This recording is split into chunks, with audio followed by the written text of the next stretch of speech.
क्या आप जानते हैं कि अंग्रेजों के खिलाफ लड़ाई लड़ने वाला पहला शख्स एक मुसलमान था। मुसलमानों ने ही भारत की आजादी के लिए सबसे पहले हथियार उठाए। अंग्रेजों भारत छोड़ो का नारा देने वाला शख्स भी एक मुसलमान था। मुंबई में पैदा होने वाले यूसुफ मेहर अली ने ही 1942 में सबसे पहले इस नारे का प्रयोग किया। साइमन गो बैक का नारा भी यूसुफ मेहर अली ने दिया था। बहुत कम लोग जानते हैं कि मुसलमानों ने ही असहयोग आंदोलन की शुरुआत की थी। 1920 में खिलाफत आंदोलन के दौरान मोहम्मद अली जौहर और मौलाना अबुल कलाम आजाद ने सबसे पहले अंग्रेजी सामान का बहिष्कार करने की रणनीति बनाई, जो कुछ ही दिनों में पूरे भारत में फैल गई। असहयोग आंदोलन में मुसलमानों ने बढ़ चढ़ कर हिस्सा लिया।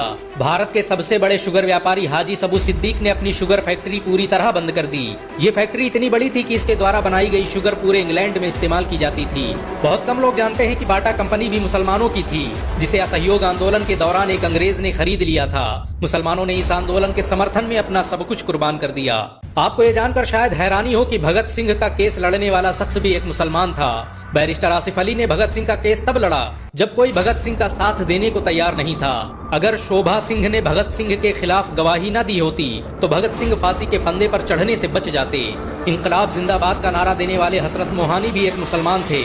उन्होंने ही भारत की आजादी की रूपरेखा तैयार की थी।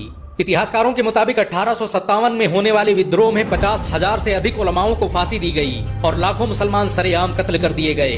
1857 में दिल्ली से लेकर कलकत्ता की रोड पर कोई ऐसा पेड़ नहीं था जिस पर मुस्लिम उलमाओं की लाशें न टंगी हों। मुसलमानों ने ही भारत की आजादी के लिए पहली जंग लड़ी। मैसूर के सुल्तान हैदर अली और उसके बेटे टीपू भारत की आजादी के लिए शहीद होने वाले पहले शासक थे। मशहूर क्रांतिकारी अशफाकुल्ला खान सबसे कम उम्र में फांसी पाने वाले भारत के पहले व्यक्ति थे। औरंगजेब के शासनकाल में अंग्रेज कभी भारत में दाखिल न हो सके। बहुत कम लोग जानते हैं कि जय हिंद का नारा एक मुसलमान आबिद हसन सफानी ने दिया था। ये नारा आज भी भारतीय सेना और शासकीय प्रणाली में सम्मान स्वरूप इस्तेमाल किया जाता है। तिरंगे का निर्माण करने वाली सुरैया तैयब जी भी एक मुसलमान थी। उन्होंने ही भारत के राष्ट्रीय ध्वज को वर्तमान रूप दिया था। हैदराबाद में जन्मी सुरैया तैयब जी के जरिए बनाया गया तिरंगा आज भी पूरे भारत में लहरा रहा है। मुसलमानों ने भारत के लिए जो किया वो आज तक कोई नहीं कर पाया। कानपुर में पैदा होने वाले अजीमुल्लाह खान ने ही मादरे वतन भारत की जय का नारा दिया था, जिसमें बाद में कुछ सांप्रदायिक लोगों ने माता शब्द जोड़ दिया। आपको ये जानकर शायद हैरानी हो कि भारत का पहला राष्ट्रीय गीत अजीमुल्लाह खान ने ही लिखा था। बहुत कम लोग जानते हैं कि मौलाना कासिम नानोतवी ने दारुल उलूम देवबंद की स्थापना अंग्रेजों को भारत से निकालने के लिए की थी। इस मदरसे का मकसद देश में ऐसे नौजवानों को पैदा करना था जो भारत की आजादी में योगदान दे सकें। रेशमी रुमाल आंदोलन की शुरुआत करने वाले मौलाना महमूदुल हसन और मौलाना उबैदुल्ला सिंधी दारुल उलूम देवबंद के ही छात्र थे। मौलाना उबैदुल्ला सिंधी ने सुभाष चंद्र बोस के साथ मिलकर भारत की पहली अस्थायी सरकार की स्थापना की थी और वह भारत के पहले गृह मंत्री भी थे। आपको ये जानकर शायद हैरानी हो कि मौलाना महमूदुल हसन ने ही 1920 में गांधी को महात्मा का लक़ब दिया। उनका ये नाम इतना मशहूर हुआ कि गांधी पूरी दुनिया में महात्मा गांधी के नाम से पुकारे जाने लगे। महमूदुल हसन ने ही हकीम अजमल खान के साथ मिलकर 1920 में जामिया मिलिया इस्लामिया यूनिवर्सिटी की स्थापना की थी, ताकि भारतीय शिक्षा तंत्र को अंग्रेजों के चंगुल से आजाद करवाया जा सके। आपको ये जानकर शायद हैरानी हो कि काला पानी जैसी दर्दनाक सजाओं को पाने वाले 90% से अधिक लोग मुसलमान थे। अंडमान निकोबार में आज भी सबसे ज्यादा कब्रें मुसलमानों की हैं। मुसलमानों के अलावा दूसरे लोगों ने काला पानी से बचने के लिए न सिर्फ माफीनामे लिखे बल्कि अंग्रेजों की मुखबिरी भी की। मुसलमानों ने ही अंग्रेजों के खिलाफ सबसे पहले हथियार उठाए। 1772 में शाह अब्दुल अजीज ने अंग्रेजों के खिलाफ फतवा देते हुए ऐलान किया कि अंग्रेजों की गुलामी हराम है और हर मुसलमान पर फर्ज है कि वो अपने मुल्क और देश की आजादी के लिए खुद को कुर्बान कर दे। 1857 में होने वाले विद्रोह की प्लानिंग एक मुसलमान मौलवी अहमदुल्ला शाह ने की थी। वो भारत के अकेले इंसान थे जिन पर अंग्रेजों ने 50,000 रुपये का इनाम रखा था।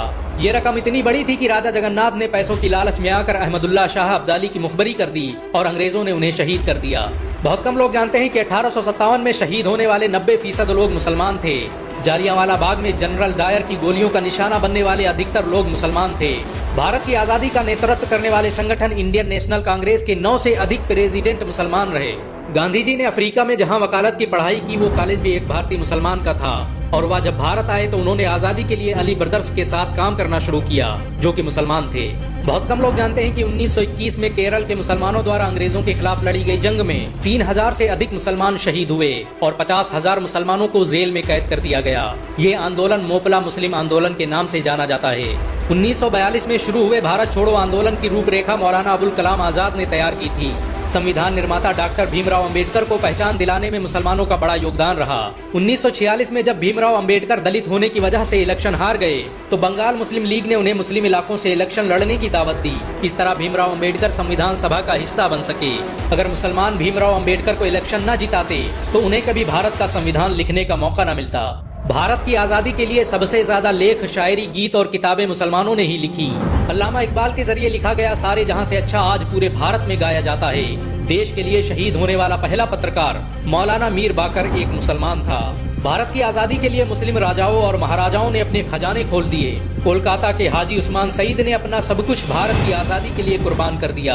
हाजी उस्मान की अमीरी का अंदाजा इसी बात से लगाया जा सकता है कि 1920 तक कोलकाता में बनने वाला हर स्कूल और हर बड़ी बिल्डिंग उन्हीं की थी। कोलकाता के पहले सुपर स्टोर कैश बाजार की बुनियाद हाजी सईद ने ही रखी थी, लेकिन बाद में उन्होंने अपनी सारी दौलत देश को दान कर दी और खुद एक किराए के घर में रहने लगे। अमीर हमजा और यूसुफ हबीब मरफानी जैसे मुसलमानों ने अपनी अरबों रुपये की संपत्ति देश की आजादी के लिए दान कर दी। सुभाष चंद्र बोस द्वारा अफगानिस्तान में स्थापित की गई सरकार में 9 में से 5 मंत्री मुसलमान थे। भारत की आजादी के लिए देश भर में मौजूद मस्जिदों को किले की तरह इस्तेमाल किया गया। इन मस्जिदों में सुबह शाम हर वक्त भारत की आजादी के लिए ऐलान हुआ करते थे। आजादी के वक्त कोई मस्जिद ऐसी नहीं थी जिसकी दीवारों पर मुसलमानों का खून न लगा हो। इन सब के अलावा करोड़ों ऐसे मुसलमान हैं जिन्होंने भारत की आजादी और उसकी अस्मिता के लिए अपना सब कुछ कुर्बान कर दिया। सच तो ये है कि भारत की आजादी मुसलमानों के बगैर मुमकिन न थी। अंग्रेज कहा करते थे कि अगर मुसलमान न होते तो हम आज भी भारत पर राज कर रहे होते। अगर एक भारतीय मुसलमान होने के नाते आपको गर्व महसूस हुआ हो तो इस वीडियो को लाइक और शेयर जरूर करें। ऐसी और